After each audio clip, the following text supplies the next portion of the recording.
Hi, I'm Melanie with Vintage Makeovers by Melanie, and today we're going to upcycle a little piece of a vanity that I found curbside.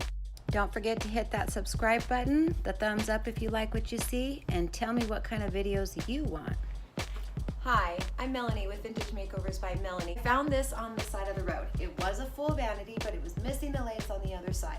The top was all damaged, so I took that off too. Cut this apart. You can see right here where I took the jigsaw and just cut it apart.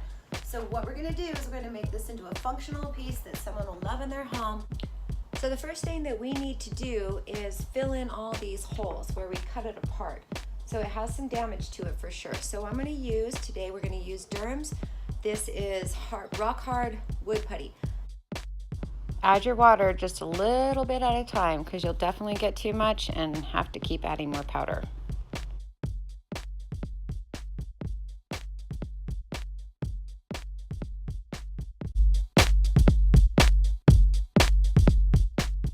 Keep stirring until you get the desired consistency. I like to mine to be pretty firm, just like that, so it doesn't fall off the putty knife. Go ahead and apply it just like you would any other wood filler. Squishing it into your holes and cracks. Overfill just a little bit. When it's all hardened up, you'll have a better surface. If you overfill a tiny bit, then go back and sand.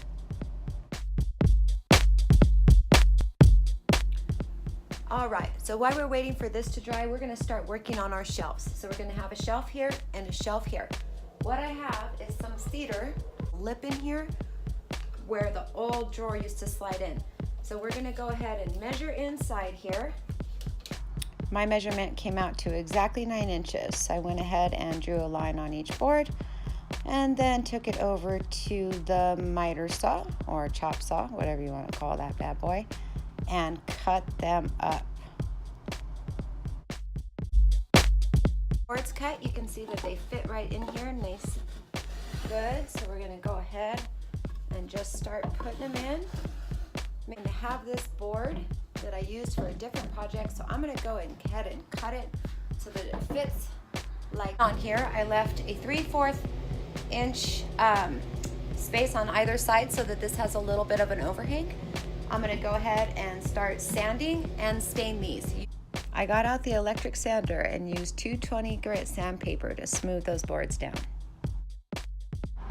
Then I took a sanding pad to sand back the wood putty that I had put on there and make it smooth. Like this, you have these legs. Whenever you have the opportunity, what you want to do is go ahead and just turn it over.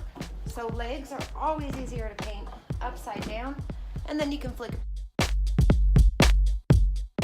Whenever you have the opportunity, flip your piece over, whether it's a chair, small table, or something like this. If you paint the legs this way, you'll save yourself a lot of time and effort. I'm using Relic by UPCYCLE. You can see how smooth it goes on. This is one coat coverage, and I just love this color. It's a great finish and a great choice. If you're interested in trying any of the UPCYCLE products, I'll put the link in the comments below.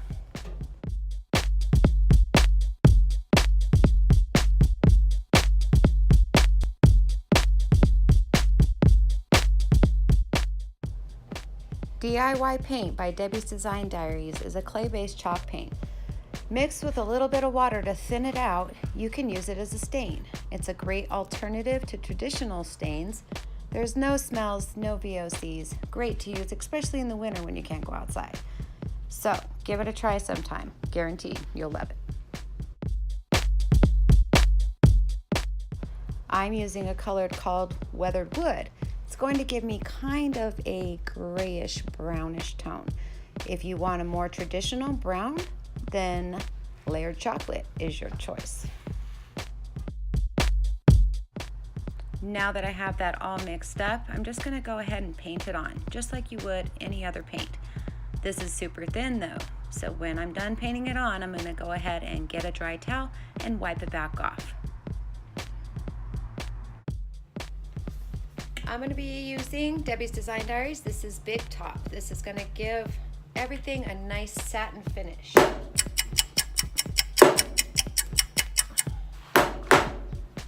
There we go. Banging your bottles is not highly recommended. It's a much better choice if you clean off the rim before you put your lid back on.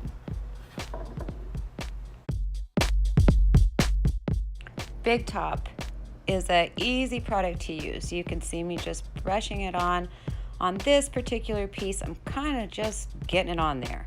Don't have to be super careful, as we're going over stain.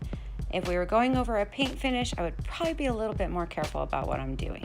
It's going to give me a low luster sheen that's durable and good to go.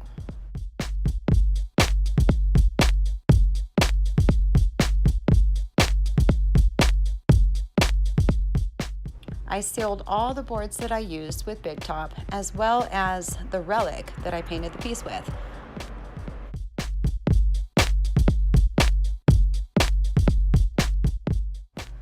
I like to put everything in to get a look at what it's going to look like before I start to glue and nail. So now we're going to glue in our boards. We sealed everything using Debbie's Design Diaries Big Top. Okay, we sealed our wood, sealed all around the project.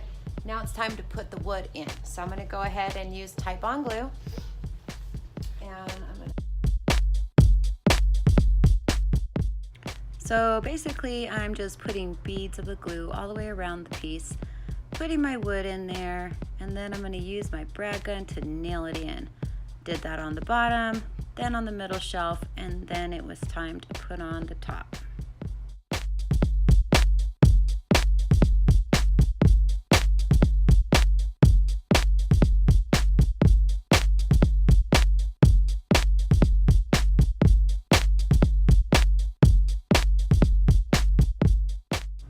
I put a heavy amount of glue for the top. That wood was pretty heavy.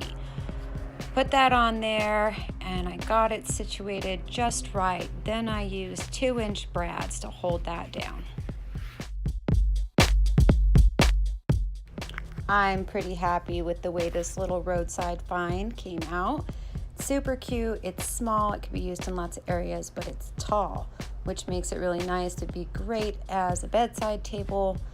And these are the products that I used. Thank you for watching. Don't forget to subscribe, and I'll see you in the next video. Don't forget to hit that thumbs up if you like what you saw. Hit that subscribe button and tell me in the comments below if you've tried anything like this and what you'd like to see next. I'd love to hear.